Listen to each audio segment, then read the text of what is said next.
start this way. Snoop, it's one thing to go through a personal journey. It's something completely different to make your personal journey public, to tell people about it and to show it. What was it like to watch that story being documented? It was different than any other thing that I've ever done before, because everything that I've done, you know, naturally I've done it because I wanted to do it. This was something that was, you know, called upon, as far as the spirit called upon me to do this record and do this movie. So to sit back and watch it and see it all come to life, especially because it's everything that I wanted. Serge, how did Vice get in on this? Well, Ted, Snoop's manager, approached me at the end of last year, and we started talking about different projects they were doing with Snoop. They were going down to Brazil, and they talked about this Jamaica trip. And you know, he explained that Snoop wanted to go and do something that he hadn't done before, make you know, go off-site and make an album, go into a different creative space and make a reggae album. And Ted extended the invitation to us to accompany them on this journey. So that's how the conversation started. And we went down and you know, not really sure what to expect at all. Ted, was the transformation, you know, the idea of being reincarnated, Snoop said a lot of really poignant things off the top about the next stage of his life. Did that happen before the decision to make a reggae album? Or did the trip precipitate a lot of this? I think the trip really inspired, you know, that transformation organically. But certainly, you know, it's kind of a culmination of all the incredible events in Snoop's career leading up to that point. So Jamaica was definitely like a turning point and a place of inspiration for that. So Andy, you have this moment where you're like, okay, now we're going to document. So you don't want to make a music film, because this isn't really a music film, even though music plays a big part of it. So how do you set about to tell the story? This one, telling the story. The story we wanted to tell was of, I think people had got to a point where they were forgetting what Snoop had been through as an artist and as a person. And we wanted them to remind them of that stuff. And we wanted to show them, so I guess there was some cynicism of the move to do this, and we wanted to show how uncynical and natural it actually was, and the reasons behind the move. This is obviously being streamed live. We also have questions that came in from Twitter, and I'll get to one of them before we get to your questions. Somebody actually tweeted into and wanted to know where the name Lion came from, the Snoop Lion, and also what does it mean to you to be Snoop Lion? They just crowned me the Lion, you know, because it's associated with Rastafari, it's associated with reggae music, and they felt like the dog was no longer needed, you know, for my journey that I was on. So it was given to me. It wasn't that I chose that name. In the film with Bunny Wailer. Bunny Wailer called you Lion. I mean, that's what they all call me, you know what I'm saying? It's like, it's a natural transformation. It's like from the dog to the lion. You understand me? It's not anything but a transformation and a growth of an artist and a person and a man. Questions out here? Go ahead. Microphone's coming this way. Hi, Bruce Kirkland, a Toronto Sun. A question for Snoop Lion. I'm curious how you get past the issue of cynicism around a transformation of this nature. Because that's something that I think was Andy who mentioned in passing that you know, there might be that aura around it. Do you just ignore that and just be yourself, or do you have to address issues of people being suspicious that this may not be a true transformation? I don't believe that you have to address it as long as your actions show that it's real. You know, people know me since day one. I've always been upfront and personal, and I've always been me. I've never faked the funk. I've always gave it to them uncut and raw. So this is just another page in my book. So please enjoy. Wearing 5 different soccer jerseys. Do you collect soccer jerseys, and what made you choose those teams? Yeah, because I hope you don't ask me which team I like. I don't know which one is which. No, but over the years of going to Europe, I became a big soccer fan, playing FIFA, you know, playing the video game FIFA. And every, you know, country that I go to, I get close to the, you know, to the soccer players because I'm a fan of the sport. I don't have a particular team that I like. I love the sport.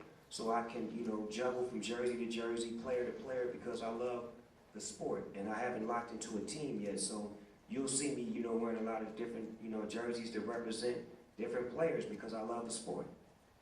Another Twitter question here is, what's something you tried for the first time while you were in Jamaica? What's something I tried for the first time in Jamaica? Oh, some real coffee that was made from coffee beans that they picked off the tree, and they made it for me right there on the spot. And I don't drink coffee. The rest is sip, the soup. Oh yeah, I tried the ital soup. I tried that too. Ital soup. It was all vegetables and made with natural, you know, herbs and spices. It was awesome. Hi Snoop, Christine from Reuters. Can you talk a little bit more about the name change? Can you compare the image of the lion to the dog? And why have you kept Snoop in your name? And secondly, will you keep playing your old hits?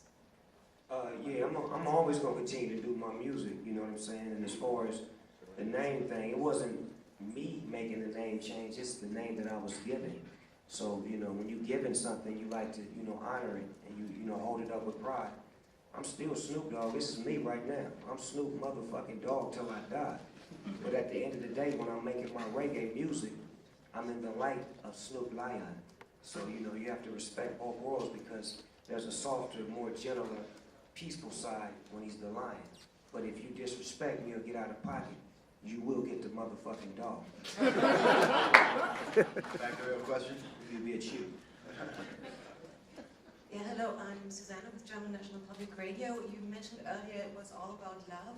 However, there's been some criticism from Jamaica too, by Sizzla, who said that there was an aspect of exploitation maybe of the Rasta culture. What's your response to that, and have you talked to Sizzla? I don't have no response to that because I come in love, so I can't answer, hate with love. But all I can do is say, my mission and my journey was genuine from my heart. The people that I connected with, we had a great time. We built a brotherhood and a fellowship.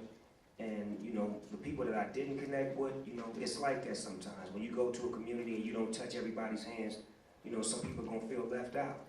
And they're going to feel like, it wasn't real because it didn't come through me. Well, one thing about Rastafari, it's not about the people, it's about the spirit. So not one man or one person can say whether you're right or you're wrong. It's within the way you live, your way of life, your liberty. So I want to say peace and love to Sizzla, and hopefully he'll get a chance to meet me so we can sit down and chop it up man to man. Andy, you want to get into that? I think, I'm sorry, yeah. Adding to that spirit, and updating from that is that there's been a YouTube video recently where I think because of the spirit that Snoop Lion's been carrying, he actually expressed his support for the change and his spreading of the vibes of Rastafari. So you should check that out on YouTube. Go ahead, sir. Yeah, hey Snoop and George and everybody else. Sarush, Ted, Andy. It's Dalton Higgins from CBC Music. This nigga sound like you. What were you going to say there, Snoop? What? No, go ahead. After the press conference. So the question I had for Snoop is, like most music genres, reggae, I'm actually of Jamaican descent, so when I heard you say like Ital, that's what I grew up with, Ital cuisine, And what I wanted to ask you is, did you feel a need to take on the Jamaican nation language, as we call it, or speak patois while you're recording or while there? Because it's the language is part of the music, Yeah, most definitely. But I felt like some of it, through the direction of the producers and the writers, some of it was necessary for me to put the patois on it, and then some of it was necessary for me just to do it naturally, the way I do it. But at the same time, when you listen to it, it's a natural blend to where you hear it in there. You know what I'm saying? Like even the first song that I put out, La La La. If you listen to that, you can hear a little bit of the them a walk, them a talk about this a one, them a laugh and go on about that a one. Hey, what you want, you can't get it, and the problem will get real dready. Sing. You feel what I'm saying? So I can do that, Yes. but I'm gonna do me at the same time. It's in the film, but if you can build on the passing of Nate Dogg and the impact that had on you as it relates to this journey.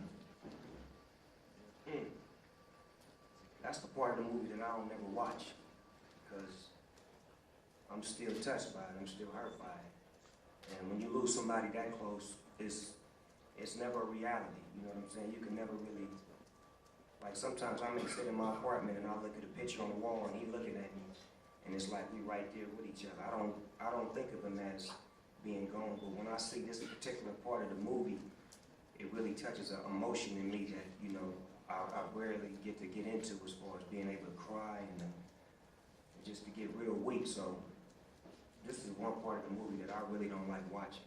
You know what I'm saying? I expressed that to them, but you know, I left it in there because it was necessary. But as far as me, even if we was to watch it together, I would have to walk out because I can't take that part of the movie because it's something about our friendship that I don't ever want to let go.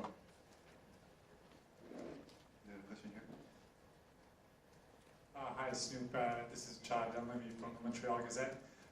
We see it in the movie, like your transformation. I mean, that we kind of watch your month in Jamaica, but maybe you can tell us in your own words what the month was like, what you went through, and how you see that time, how it changed you. Well, the whole month was a roller coaster, emotional roller coaster. You know, I believe Whitney Houston passed while we were out there as well, and that was heartbreaking as well. My little cousin Daz lost his nephew while he was out there. It was a lot of emotions that we was going through. One of our guys that was shooting with us lost his grandmother. It was a lot that we were dealing with as far as the whole crew emotionally, but we were standing strong, and you know, just something about Jamaica this time just really held me down. Usually when I go to Jamaica, I go to my hotel room, give me something to smoke on, do my show, and leave.